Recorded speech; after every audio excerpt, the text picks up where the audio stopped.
여러분 반갑습니다. 마태복음 말씀 묵상 시간입니다.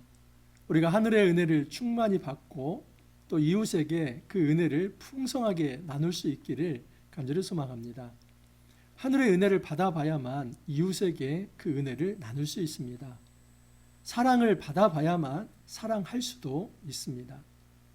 우리가 용서를 체험해야만 또 누군가를 용서할 수도 있습니다. 여러분, 우리가 살아가면서 상처가 참 많습니다. 우리 특히 이 신체에 있는 상처도 있지 않습니까? 저는 초등학교 아마 기억에 한 6학년 정도 되었을 텐데 그때는 굉장히 야구가 유행했었습니다. 그래서 항상 학교 끝나면 야구를 하는데 야구를 하다가 이렇게 하지도 못하는 슬라이딩을 하면서 완전히 여기를 그냥 쓸어버렸습니다. 그 운동장에. 그걸 좀 제대로 잘 소독하고 좀 병원도 가고 그렇게 약도 먹고 했으면 일찍 나왔을 텐데 그냥 대충 물로 씻고 그리고 좀 방치했습니다. 근데 나중에 고름이 생기고 또 덧나가지고 굉장히 좀 이 상처가 커졌던 기억이 있습니다. 그래서 다 치유가 됐지만 지금도 저의 이쪽에 보면은 뭐 콩알만한 그런 상처의 흔적이 있습니다. 상처가 치료되더라도 그 흔적은 남게 된다는 것을 제가 몸으로 좀 체득했습니다. 여러분, 이 상처라고 하는 것이 단지 육체에만 난 상처만 있는 것은 아니겠죠. 더 심각한 상처는 사실은 인간관계 속에서 발생되는 상처입니다. 여러분, 인간관계 속에서 누군가로부터 굉장히 심각한 이 상처를 받았을 때 그것이 치료가 되지 않는다면 그 기억이 현재의 나의 삶을 조종합니다. 그래서 이 내면 치유하는 과정에서도 항상 이 과거의 기억을 떠올리게 하지 않습니까? 어렸을 때 내가 누군가로부터 폭력을 받았다든지 또는 심한 욕을 들었다든지 무시를 당했다든지 그리고 정신적인 어떤 충격이 있었다든지 그런 과거의 기억들을 떠올리게 해서 그걸 스스로 자기 입으로 좀 말하게 하면서 그 과거의 기억이 현재 나의 삶을 이렇게 발목 잡고 있고 또 내가 뭔가를 하려고 할 때 두려워하게 하고 멈칫하게 하고 그렇게 해서 현재 나의 삶을 지금 제약하는 것이 과거의 상처다. 뭐 이런 식으로 해서 내면 치유도 있지 않습니까? 여러분, 이처럼 상처 관리는 매우 중요합니다. 그런데 여러분, 비법이 있습니다. 우리가 이 육체에 난 상처는 빨리 소독을 하고 또 이제 어떤 밴드 같은 것을 붙여서 2차 감염이 되지 않도록 봉합하는 것이 굉장히 중요합니다. 그렇지만 여러분, 인간관계 속에서 이 상처는 소독약을 바르거나 뭐 그렇게 해가지고 치유가 되는 것이 아닙니다. 관계 속에서 상처는 반드시 사람과 사람 사이에서 어떤 감정의 트러블이나 또는 어떤 정신적 트러블이 있기 때문에 그 문제를 해결해야만 하는데 해결하는 비법은 여러분 용서입니다. 물론 이 용서가 여러분 그냥 내가 기억 속에서 지워버리겠다, 이것은 참다운 용서는 아니겠지요.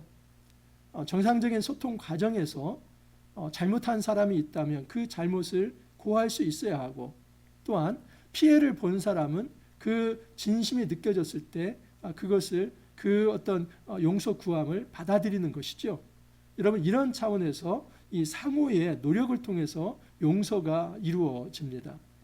사실 어떤 사람에게 잘못을 구하고 용서를 받는 것은 참 어려운 일입니다. 요즘 일어나는 이 일본의 과거사를 사죄하지 않는 것에 대해서 매우 참 안타깝습니다. 그리고 대법원 판결까지 나지 않았습니까? 그 강제징용에 대해서 우리나라의 어떤 기업을 통해서 자발적이든 뭐든 우리나라 기업을 통해서 피해자에게 그것을 배상한다. 그것은 말도 안 되는 것입니다. 왜냐하면 지금 그 강제징용을 다녀온 그 분들이 그런 돈은 받지 않겠다고 말을 하기 때문입니다. 돈의 액수나 이 돈이 그분들이 중요한 것이 아닙니다. 일본이 과거사를 사죄하고 잘못했다고 인정을 하고 그렇게 나온다면 용서하겠다는 것입니다.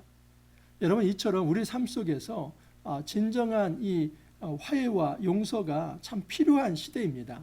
특별히 오늘 말씀에 있어서 정말 우리가 어떻게 이 땅에서 이 개인이든 공동체든 국가든 그 상처가 있다면 그 상처를 이 용서라는 방법으로 치유할 수 있을지, 어떻게 용서가 가능한 것인지 그것을 한번 살펴보도록 하겠습니다. 자, 18장 21절 22절입니다. 그때 베드로가 나와 이르되 주여, 형제가 내게 죄를 범하면 몇 번이나 용서하여 주리이까? 7번까지 하오리이까? 예수께서 이르시되 내게 이르노니 7번뿐만 아니라 7번을 70번까지라도 할지니라. 이 베드로가 아주 당당하게 예수님, 제가 몇 번이나 다른 사람을 용서하면 괜찮겠습니까? 사실 그 용서라고 하는 것이 뭐 무한정 할 수 있는 거 아니지 않습니까? 7번이면 되겠습니까? 베드로가 7번을 얘기했을 때는 완전수이지 않습니까? 3번도 아니고 7번이라고 한다면 그 이상 8번째 죄를 짓는다면 용서하지 않아도 되겠지요? 이런 의미를 담고 있는 겁니다. 그러니까 베드로의 생각에서는 7번은 최상의 숫자입니다. 더 이상 용서할 수 없는, 자기가 할 수 있는 최선의 노력이 7번입니다. 예수님께서 그래, 그 정도면 됐다, 좀 그런 얘기를 해주기를 바라면서 베드로가 당당하게 물었을 것입니다. 그런데 예수님이 뭐라고 말씀하십니까? 7번을 70번까지라도, 그러니까 7 곱하기 70은 490번입니다. 이것은 490번까지 용서하고 491번째는 용서하지 말라, 이 말이 아니라 7이라고 하는 숫자가 완전 숫자이죠. 근데 그 70은 더 완전수입니다. 왜냐하면 7 곱하기 10이기 때문에 10도 완전수입니다. 그래서 7 곱하기 7 곱하기 10 하면은 이것은 영원히 용서하라는 겁니다. 용서의 어떤 리미트, 한계는 없다 하는 것을 이야기합니다. 예수님께서는 이것을 이제 비유를 통해서 설명을 합니다. 그러므로 천국은 그 종들과 결산하려 하던 어떤 임금과 같으니 결산할 때에 10,000달란트 빚진 자 하나를 데려오매 갚을 것이 없는지라 주인이 명하여 그 몸과 아내와 자식들과 모든 소유를 다 팔아 갚게 하라 하니 그 종이 엎드려 절하며 이르되 내게 참으소서 다 갚으리이다 하거늘. 어떤 사람이 10,000달란트 빚을 졌습니다. 여러분, 이 10,000달란트 이거 1달러가 아닙니다. 이 달란트라고 하는 이 어떤 단위는 굉장히 큰 단위입니다. 한 달란트가 6,000데나리온입니다. 그러니까 이 6,000데나리온은 다시 말해서 한 데나리온이 노동자 하루 품삯이기 때문에 6,000일을 근무한 것이 바로 한 달란트입니다. 대충 제가 계산해 보니까 뭐 한 1년을 300일로 그냥 대충 잡는다고 한다면 20년치 연봉이다라고 볼 수 있습니다. 이것이 한 달란트입니다. 그러면 여러분, 10,000달란트는 20만 년입니다. 그러니까 일반적인 노동자, 뭐 대기업 총수 이런 거 말고요, 일반적인 노동자가 노동을 했을 때 20만 년을 갚아야만 갚을 수 있는 돈이 이 10,000달란트입니다. 그러니까 이 10,000달란트는 절대 갚을 수 없는 금액이죠. 그런데 이제 그 아내를 팔고 또 자식을 팔고 해서 집을 팔고 해도 뭐 이건 갚을 수 없는 금액입니다. 그런데 조금만 기다려 주십시오, 갚겠습니다. 그것이 얼마나 그 임금 입장에서는 정말 가련합니까? 그래서 임금이 그래, 그러면 내가 탕감해 주겠다는 것입니다. 도대체 20만 년의 이 연봉을 하루아침에 탕감해 주겠다, 있을 수 없는 일이지만 지금 그런 일이 있었다는 것입니다. 그 종의 주인이 불쌍히 여겨 놓아 보내며 그 빚을 탕감하여 주었더니 그 종이 나가서 자기에게 100데나리온 빚진 동료 한 사람을 만나 붙들어 목을 잡고 이르되 빚을 갚으라 하매. 근데 이 사람이 이제 풀려났습니다. 탕감을 받고 10,000달란트, 이 20만 년의 이 연봉 금액을 이제 탕감받고 풀려났는데, 그런데 이 사람이 길 가다가 자기에게 이 100데나리온 빚진 자를 만났습니다. 100데나리온은 100일이 어떤 노동자 품삯이다라고 볼 수 있습니다. 100일 노동자 품삯과 20만 년의 노동자 품삯이 비교가 되는 것이죠. 20만 년 노동자 품삯을 탕감받은 사람이 100일 노동자품사, 그러니까 우리식으로 환산하면 한 뭐 1,000만 원도 안 될 것입니다. 그 정도 돈 빌린 사람을 붙잡고 너 왜 내 돈 안 갚아 하면서 죽이겠다고 그런 것입니다. 자, 그것을 본 그 동료가 엎드려 간구하여 이르되 나에게 참아 주소서 갚으리이다 하되 허락하지 아니하고 이에 가서 그가 빚을 갚도록 옥에 가두거늘 그 동료들이 그것을 보고 몹시 딱하게 여겨 주인에게 가서 그 일을 다 알리니 그 일을 옆에서 본 이 동료가 이건 정말 아니다 생각을 하고 주인에게 가서 그것을 일러 바쳤습니다. 당신이 1만 달란트를 이제 탕감해 주었는데 그 탕감받은 사람이 100데나리온 빚진 자를 빚 안 갚는다고 그렇게 옥에 가두는 일이 발생했습니다. 자, 그러자 주인이 이렇게 얘기합니다. 이에 주인이 그를 불러다가 말하되 악한 종아, 내가 빌기에 내가 내 빚을 전부 탕감하여 주었거늘 내가 너를 불쌍히 여김과 같이 너도 내 동료를 불쌍히 여김이 마땅하지 아니하냐 하고 주인이 노하여 그 빚을 다 갚도록 그를 옥졸들에게 넘기니라. 그러면서 이 주인이 불러서 내가 너를 정말 네가 좀 그렇게 빌어서 너를 좀 불쌍히 여겨가지고 그 1만 달란트를 탕감해 주었는데 너는 어찌하여 100데나리온 빚진 자, 그 작은 빚을 진 자를 옥에 가두는 그런 야박한 행동을 하느냐, 그렇게 말한 것입니다. 그러면서 네가 다 갚을 때까지 너는 옥에서 풀려나지 못할 것이다 한 것입니다. 다시 재수감이 된 것입니다. 여러분, 지금 이 1만 달란트를 탕감받은 사람은 엄청난 은혜를 받은 것입니다. 근데 그는 그 은혜를 은혜로 알지 못한 것입니다. 자기가 받은 그 은혜에 대한 감격이 있다면 1,000데나리온, 이제 100데나리온이죠. 100데나리온 빚진 자는 마땅히 그 은혜를 베풀 수 있어야 하는 거 아닙니까?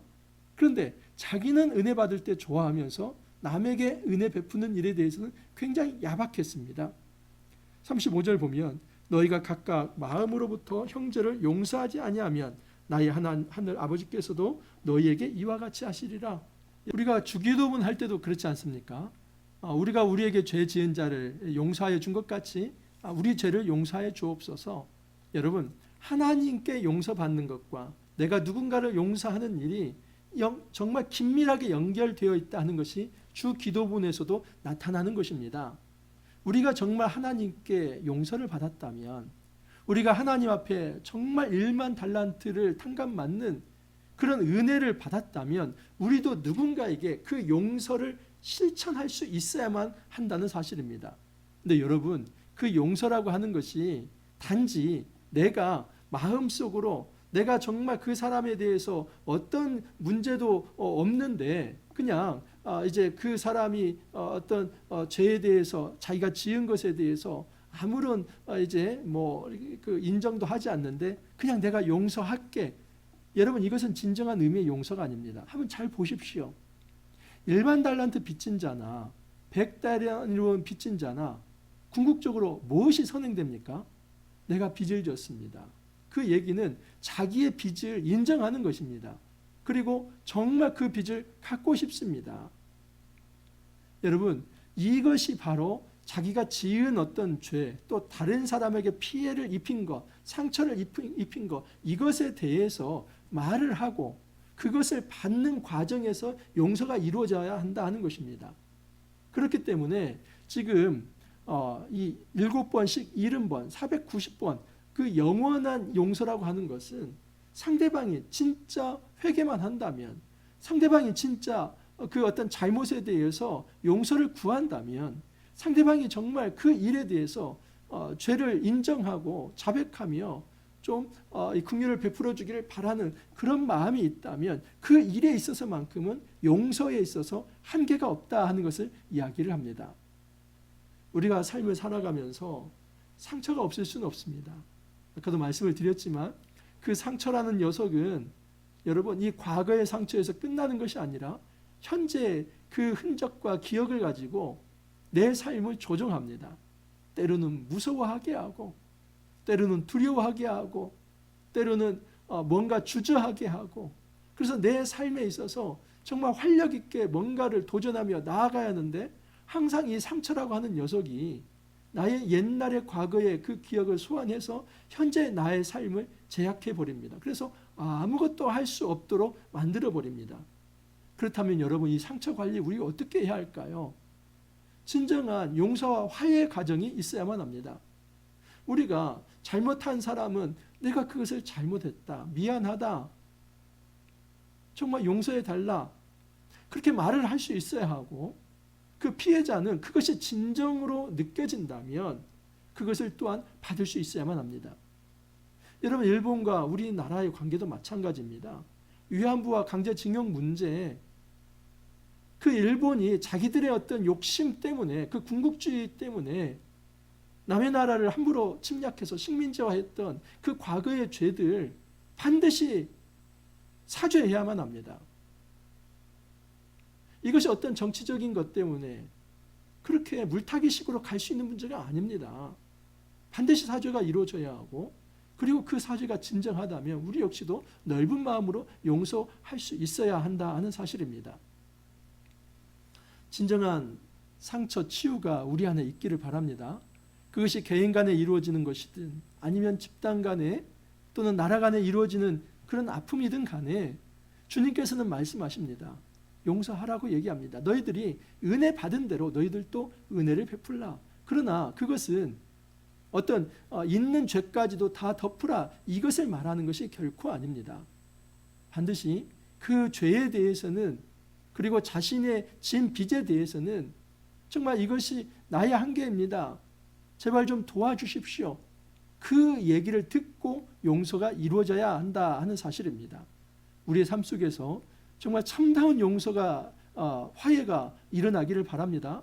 그래서 우리가 옛날의 상처에 매여 살 것이 아니라 이제 그 모든 것들을 이 용서라고 하는 약을 통해서 다 털어버리고 이제는 정말 자유의 몸이 되어서 미래를 향해 두려움이 아니라 어떤 관계성 속에서도 정말 그 두려움과 공포가 아니라 오히려 정말 자신감 있게 활력 있게 하늘의 은혜를 가지고 다가설 수 있기를 바랍니다. 우리가 하늘로부터 받은 그 은혜를 받아 은혜를 나눌 수 있기를 바라며, 하나님의 그 십자가의 사랑, 예수 그리스도의 그 십자가의 사랑을 우리가 풍성히 받고 우리도 누군가에게 그 사랑을 나눌 수 있기를 간절히 소망합니다. 함께 기도합니다. 주님, 감사합니다. 7번씩 70번이라도 용서하라고 말씀을 하십니다. 우리가 살아가면서 가장 힘들고 어려운 것이 바로 이 용서입니다.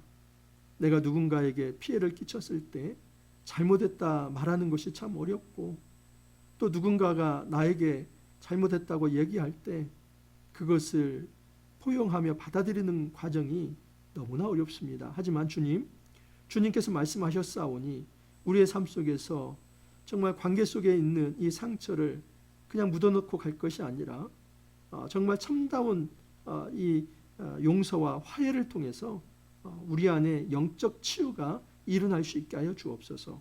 그래서 과거의 아픈 기억에서 이제는 우리가 해방이 되어 정말 주님이 주시는 그 건강한 새로운 기억을 통해 활력 있게 살아갈 수 있도록 은혜를 더하여 주옵소서.